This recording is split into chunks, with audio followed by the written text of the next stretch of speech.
मंच पर विराजमान आदरणीय संत समाज और इस धर्म सभा में पधारे हुए समस्त सज्जनों तथा देवियों और प्यारे प्यारे बच्चों, 7 दिन कैसे बीता ये पता नहीं चला। सदगुरु कबीर साहब का एक भजन है, दिन नीके बीते जाते हैं, अच्छे दिन कैसे बीत जाते हैं पता नहीं चलता है। लेकिन अगर दुख का समय आए तो कहते हैं भैया काटे नहीं कटता है। दुख की जिंदगी बहुत लंबी होती है और सुख की जिंदगी बहुत क्षणिक होती है, ज्यादा भी क्षणिक लगता है, कम लगता है। ऐसे इस संसार का स्वभाव है, सरकता तो है। देखो 7 दिन ज्ञान में रमते रमते हमारा पूरा हो जा रहा है। और अच्छी बात है, ज्ञान में रम रहे हैं और जीवन व्यवहार में कुछ ना कुछ उलझन आती जाती रहती है, ये आएगी जाएगी। शरीर के साथ क्या उलझन नहीं है? सबके साथ उलझन है। लेकिन इसी उलझन भरे संसार से थोड़ा सा अपने आप की तरफ भी लगाव रखना चाहिए। आदमी का जीवन 7 दिन में पूरा हो जाता है। सोमवार को जन्म लिया, अब मंगलवार को पढ़ने गया, अब बुधवार को नौकरी लगी, और गुरुवार को शादी हुई, और शुक्रवार को बच्चे हुए, शनिवार को बीमार पड़ गया, और रविवार को राम नाम सत हो गया। ये 7 दिन की जिंदगी है। 7 दिन में तो सबका शरीर छूटता है। 7 दिन के अंदर, इसी 7 दिन में सबका समय पूरा होता है। और इसी 7 दिन में हम लोग सब कुछ उफान शैतान भी करते हैं, और कुछ धर्म परोपकार भी करते हैं, और कुछ गुस्सा प्यार भी करते हैं। अब ऐसे में जिंदगी पूरी हो जाती है। एक संत ने बड़ा अच्छा कहा है, कैसे हम लोग भागम भाग लगे हैं। 10 साल का बच्चा होता है तो 10वें दावड़ा, 10 साल तक खूब दौड़ दौड़ भगा इधर उधर। देखो छोटे बच्चे होते हैं ना, वो इधर से उधर खूब नाचते रहते, दौड़ते रहते हैं।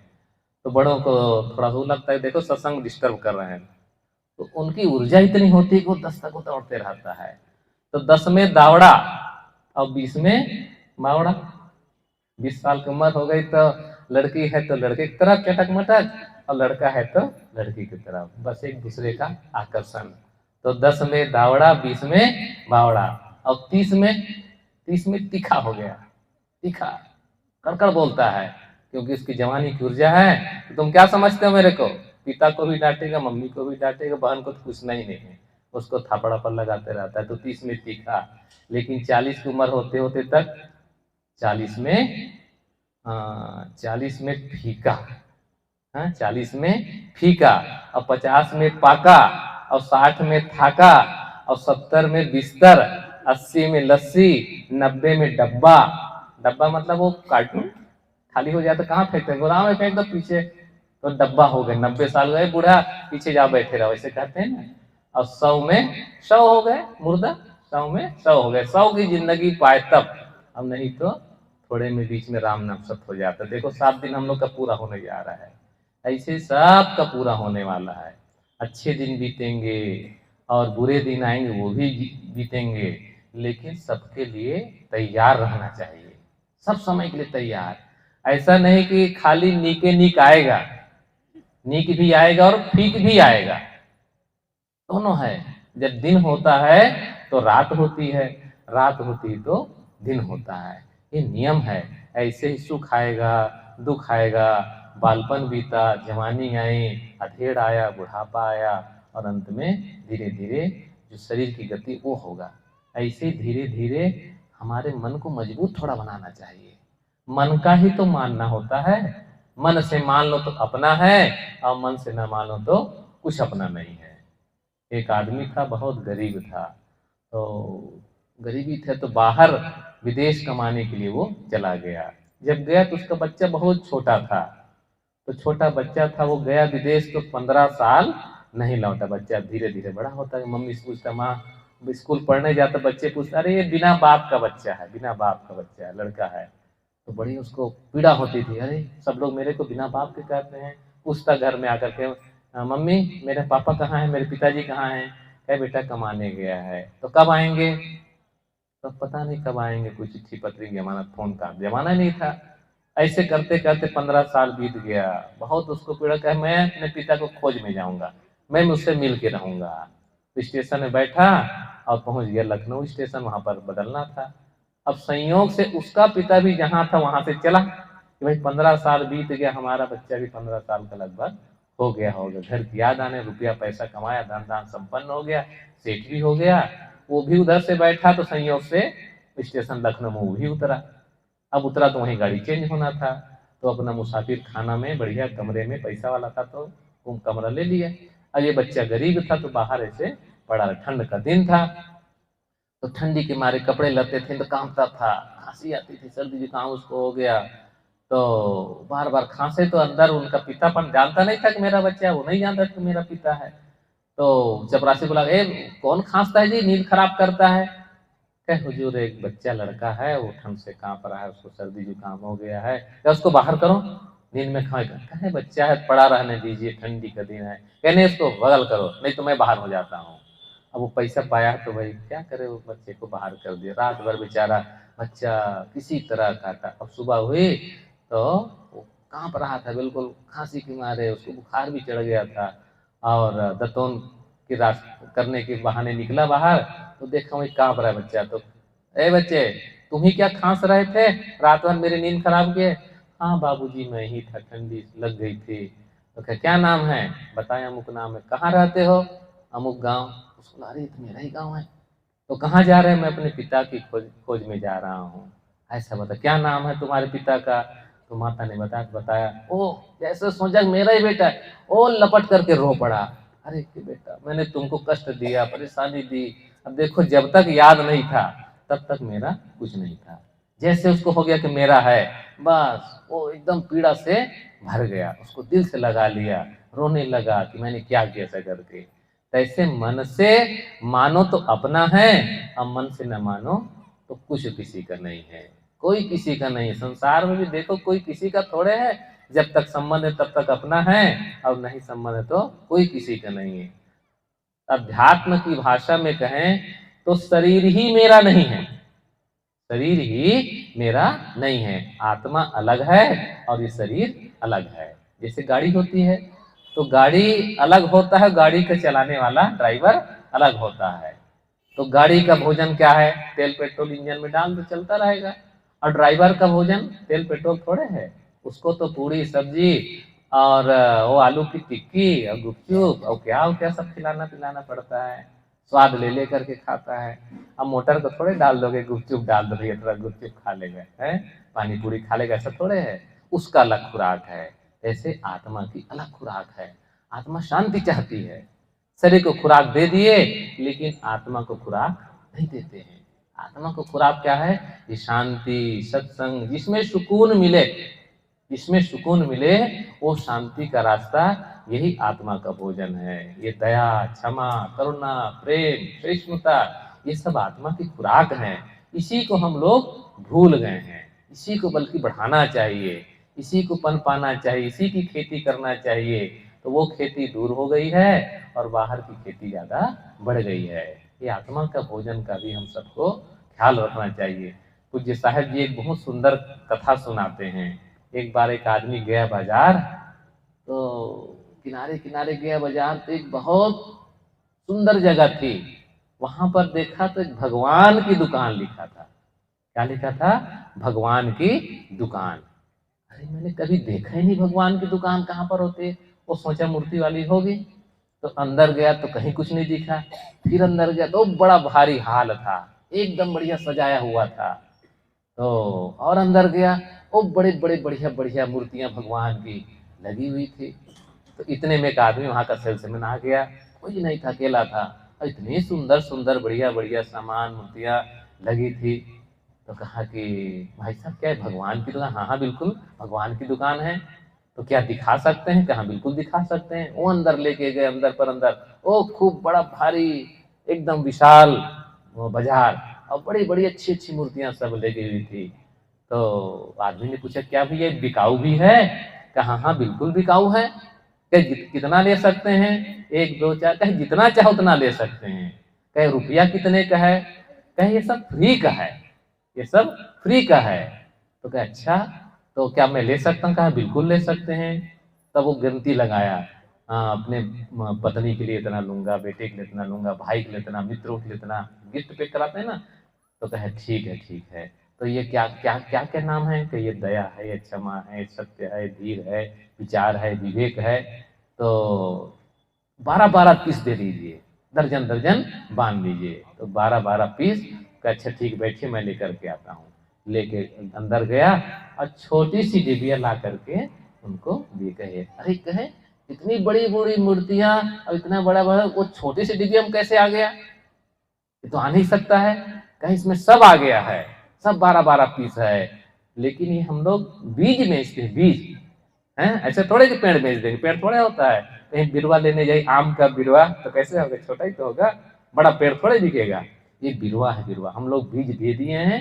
अब बीज को ले जाइए और इसको उगाना पड़ता है, उसको सेवा करनी पड़ती है, बढ़ाना पड़ता है, उसको सींचो, उसको वैसा खुराक दो, तो धीरे धीरे वो बढ़ेगा। तो हमारे सद्गुण ऐसे इकट्ठा थोड़ा परम जाता है, उसको धीरे धीरे बढ़ाना पड़ता है। कैसे बढ़ेगा? दया का भाव कैसे बढ़ेगा? क्षमा का भाव कैसे बढ़ेगा? क्रोध बहुत आता है, क्रोध कैसे दूर होगा? न करने से होगा। क्षमा कैसे बढ़ेगा? क्षमा बार बार क्षमा करने से बढ़ेगा, एक बार से नहीं। जैसे पाठ याद करते थे, एक बार पढ़ते तो याद हो जाता है क्या? नहीं होता है, बार बार पढ़ना पड़ता है। रोटी बनाते तो उसको भी उलट फेर करना पड़ता है। एक कहावत कहते हैं, घोड़ा अड़ा क्यों, पान सड़ा क्यों, रोटी जली क्यों, और पाठ भूला क्यों? तो सबका उत्तर है फेरा नहीं गया। तो रिपीट, बार बार बार बार दोहराओ, क्षमा करते जाए, क्षमा करते जाए, क्षमा करते जाए, तो क्षमा बढ़ेगा।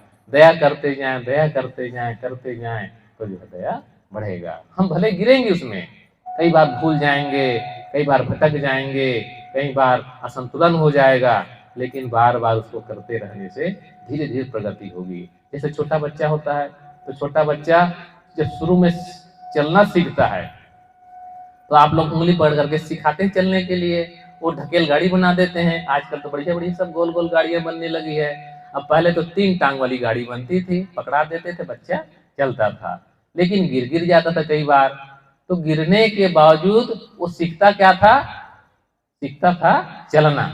गिरता जरूर था, लेकिन सीखता था चलना। ऐसे ही हम भी सद्गुणों में चलेंगे तो कभी भूल हो जाएगी, कभी भटक हो जाएगी, कभी गिर जाएंगे, लेकिन फिर से उठ उठ करके चलेंगे तो फिर हम चलना सीखेंगे उन सद्गुणों में, सद्गुणों का विकास होगा। और ऐसे करते करते हमारे अंदर सद्गुणों का एक समूह इकट्ठा हो जाएगा। और सदगुरु कबीर साहब ने कहा है, मानव शरीर कैसा है? फूल रहन की टोकरी, घोरे खाया घीव। ये शरीर कैसा है? मनुष्य शरीर फूलों को रखने की टोकरी है। टोकरी मतलब जगह, टोकरी में रखते हैं। तो टोकरी में कैसी टोकरी है? फूलों की रखने की जगह। और फूल, फूल कैसा होता है? सुगंध देने वाला, मन को प्रसन्नता देने वाला ये फूल होता है। और फूल की सुगंध दूर दूर तक जाती है। ऐसे ही हमारे जीवन में सद्गुण आए, तो सद्गुण आता है तो वो हमको सुगंधी देता है। बाहर का फूल तो थोड़ी सुगंधी देगा, सुबह खिलेगा, शाम को मुरझा जाएगा, लेकिन जीवन में जो सुगंधी है सद्गुणों की, वो इस जन्म में रहता है और इस जन्म के बाद तक रहता है। आदमी मर जाता है तो भी लोग याद करते हैं, देखो अमुक आदमी था, कितना बढ़िया था, सबकी सहायता के। देखो हम लोग कितने महापुरुषों को याद करते हैं, भगवान राम हो, भगवान कृष्ण हो, सदगुरु कबीर साहब हो, स्वामी विवेकानंद हो, स्वामी दयानंद हो, कोई भी हो, सब हम लोग उनके सद्गुणों को याद करके आज भी वो जिंदा है। शरीर नहीं है लेकिन आज भी जिंदा है। देखो इस घर के मालिक बाबूजी बालकृष्ण सर्राफ महाराज जी संसार से विदा हो गए, लेकिन उनके नाम से देखिए मैदान चलता है। उनके सब याद करते हैं। भैया कहाँ पर, एक दुकान में हम लोग गए कुछ कापी किताब लेने के लिए, तो एक माता जी बैठे थे, तो बाबा को ना यज्ञ हो रहा है, यज्ञ में आए हो? हमने कहा वहां पर ज्ञान यज्ञ हो रहा है। तो कहाँ पर हो रहा है? तो हमने कहा कि और साहू गेस्ट हाउस के बगल में। तो दुकानदार ने कहा कि बालकृष्ण मैदान में हो रहा है। तुरंत उन्होंने बताया। तो ऐसे ही व्यक्ति नहीं है, लेकिन उनके सद्गुणों की सुगंधी दिग दिगांतर तक फैलती है। बाहर की सुगंधी वायु के दिशा में चलती है, जिधर वायु बह रही है उधर सुगंधी आएगी, लेकिन सद्गुणों की सुगंधी कैसी है, वो वायु के विपरीत भी दसों दिशाओं में जाती है। वायु नहीं चलता है तो भी वहां पर पहुंचती है। तो सद्गुणों को इकट्ठा करते करते हमारे अंदर सद्गुण इकट्ठा होंगे, और ये मन का ही खेल है। ये मन में मान लो तो सुख, मन में मान लो तो दुख। इस संसार में सबके अपने अपने दुख हैं। किसका दुख छोटा, किसका दुख बड़ा, कौन कह सकता है। किसी किसी को मिठाई अपने अनुकूल नहीं मिली तो दुखी हो जाता है, और किसी को खाने को रोटी नहीं तो बेचारा दुखी है। एक बहुत अच्छे व्यंग्यकार कथाकार उन्होंने लिखा है, एक आदमी था, तो पति पत्नी दोनों रहते थे। तो पति महोदय ऑफिस गए, और वो कहे कि अच्छा शाम को तैयार रहना, शाम को पिक्चर देखने चलेंगे। ऐसा वो कह करके गए थे। अब वो सज धज के तैयार कि आएंगे 6 बजे तो पिक्चर देखने चलेंगे। पहले पिक्चर देखने जाते थे, वो टाइम चलता था दिन भर में 400, 12 से 3, 3 से 6, 6 से 9, 9 से 12। अब आजकल तो पिक्चर वाला थोड़ा कम हो गया, होगा भी तो कम है। हाथ हाथ में पिक्चर वाला डब्बा आ गया है, तो वही जिसको मना करो तो वो चादर ओढ़ करके अंदर अंदर ऐसे देखते रहते हैं। वो कान वाला आ गया है, कान में लगा लेते हैं, और अंदर अंदर वो देखा करते हैं। तो हाथ हाथ में पिक्चर खाना हो गया है। लेकिन कहा कि पिक्चर देखने चल, तुम तैयार रहना। अब 6 बज गया, अब वो नहीं आए। तो कहीं फोन फान किए होंगे तो पता चला कि वो किसी दूसरे मित्र के साथ में सिनेमा देखने चल दिए। अब श्रीमती जी घर में इतनी नाराज, इतनी नाराज, क्या पूछना है। वो इतनी नाराज हुई कि घर में ताला लगा दी, और वो चिट्ठी लिख करके छोड़ी कि तुम जो है मुझसे बिना बताए पिक्चर देखने चले गए, और मुझको कहे थे ले जाने के लिए, और मुझको नहीं ले गए। मैं बहुत दुखी हूँ, इसलिए मैं छोड़ करके जाने अपने में के चली गई, ताला लगा और पुर्जा दबा करके। अब वो महोदय जी 9 बजे लौटे तो देखते ताला बंद, तो दूसरी चाबी से ताला खोले, और उदास हो भी कि पत्नी घर में नहीं है। और टेबल पर बैठे तो ऐसे पुर्जा दिख गया, तो पुर्जा में लिखा था, मैं बहुत दुखी हूँ, बहुत दुखी हूँ, तुम मुझको बिना लिए सिनेमा देखने चले गए, और मुझसे दुखी संसार में कोई नहीं है, अब मैं मैके चली जा रही हूँ। बहुत दुखी हो गया वो आदमी, और दुखी मन से वो भी खाया पिया कुछ नहीं, वो भी ताला लगाया, वो भी मैदान में घूमने चला गया। अब घूमते घूमते रात के 9 बज ही गए थे। तो पार्क की तरफ चला गया, तो घूमते घूमते किनारे किनारे उदास से घूम रहा था मैदान में। तो एक छोटा बच्चा मूंगफली बेच रहा था, वो थोड़ा थोड़ा ढेर लगाया था, ऐसे कई ढेर लगाया था। तो बाबूजी मूंगफली ले लीजिए, मूंगफली ले लीजिए। तो उन्होंने कहा कि बेटा कितने की है। कहे बाबूजी 4 आने का ये ढेर है, 4 आने का है। तो उदास था, तो 1 रुपये का सिक्का दिया, रुमाल देते हैं बेटा, एक ढेर बांध दो। तो 1 ढेर बांध दिया, 1 सिक्का दिया। क्या सिक्का लेते हैं, बाबूजी मेरे पास चिल्लर नहीं है। चिल्लर नहीं, क्या करें, कोई बिका तो था नहीं, चवन्नी है, 75 पैसे कहाँ से देवे। कहे बाबूजी मेरे पास चिल्लर नहीं है। तो कहे बेटा रख लो तुम, कोई बात, मैं देता हूँ। कहे नहीं बाबूजी हम कैसे रख सकते हैं बिना सामान दिए। नहीं बेटा मैं दे रहा हूँ, तुम रख लो ना। तो वो मान के रख लिया, और इतना खुश हुआ कि आज 1 रुपया हमको मिला है, 1 रुपया। वो जल्दी झटपट सामान समेटा, और वो गया, भागा घर की तरफ। तो सज्जन उदास था ही, सोचा देखो इतनी इसकी चेहरे खुशी है, 4 आना क्या मिल गया, कितनी उसकी खुशी उसको हो गई। वो पीछे उसके हो लिया कि देखो भाई जाता कहाँ है बच्चा। गया तो एक ऐसे और मकान खड़ा था, उसके पीछे से पन्नी से तिरछा डाल करके एक कमरा जैसा बनाए थे, उसकी माँ थी। तो वो गया अंदर घुसा, और बाहर खड़ा होकर सुन रहा है। अब माँ से कह रहा है, माँ देखो आज 1 रुपया मिला है, अब तो मुझको दाल रोटी खिलाओगी ना, दाल खिलाओगी ना। मतलब दाल क्या चीज होती कभी उन्होंने जान, किसी तरह पेट भरता था, और वो 1 रुपये पा गया था। हाँ बेटा खिला दूंगी, और देखो आज 1 रुपये मिला, जरूर दाल खिलाना, रोज कई दिन हो गया तुमने दाल नहीं खिलाई, और रोटी खाते खाते कैसे भी चला रहा हूँ, आज तुम दाल जरूर खिलाना। वो व्यक्ति सोचता है, बताओ दुख किसका ज्यादा है।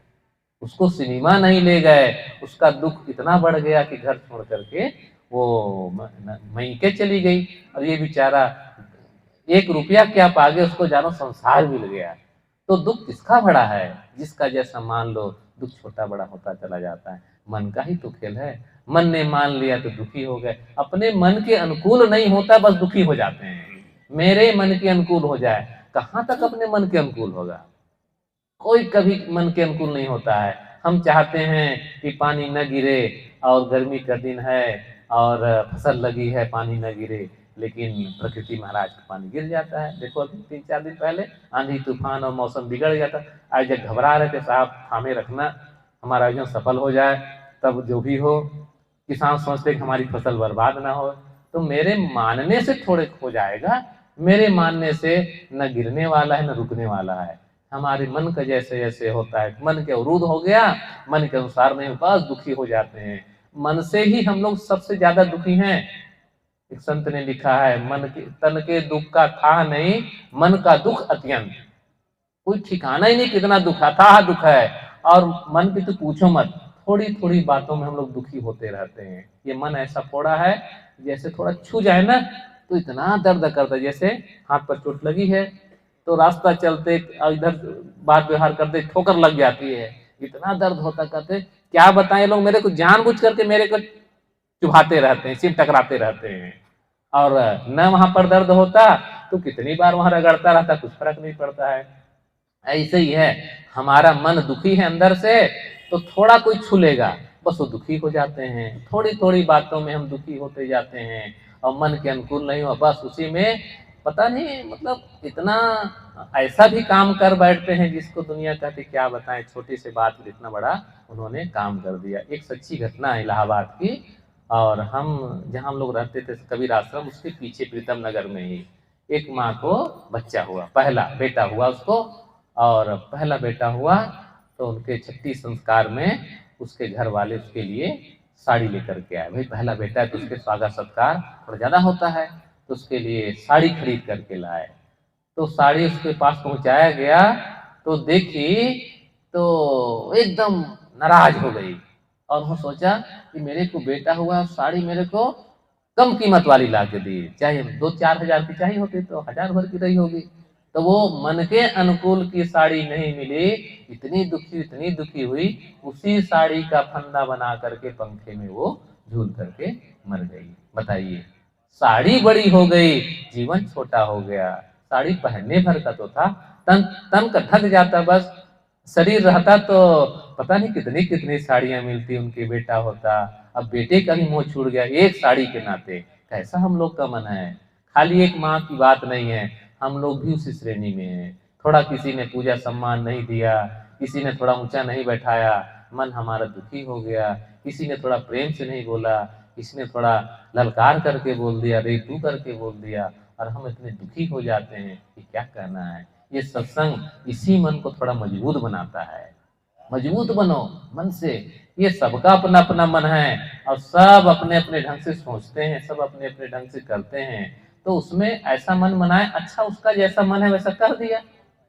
हमारा कान किराए में तो नहीं आए, उन्होंने अब शब्द कहा तो रास्ता चलते कोई हमको गाली दे दे तो हम उतने दुखी नहीं होते हैं, लेकिन घर का जो नजदीक का है एक जबान कह देगा तो इतनी पीड़ा लगती है कि जीवन भर वो याद रहता है। अच्छा मेरी बेटी ने मेरे को ऐसा कह दिया, मेरे भाई ने ऐसा कह दिया, भाभी ने ऐसा कह दिया, और उससे ज्यादा कहने सुनने वाले बाजार में जाएंगे तो कह देंगे, गाली भी देंगे, तो उसको सुन लेंगे। कई बार मुक्का भी मार देते हैं, मुक्का गलती हो जाती है किसी मुक्का भी मार देंगे। लेकिन घर में अगर थोड़ी टूटी हुई कोई एक जबान कह दिया तो जीवन भर याद रहता है।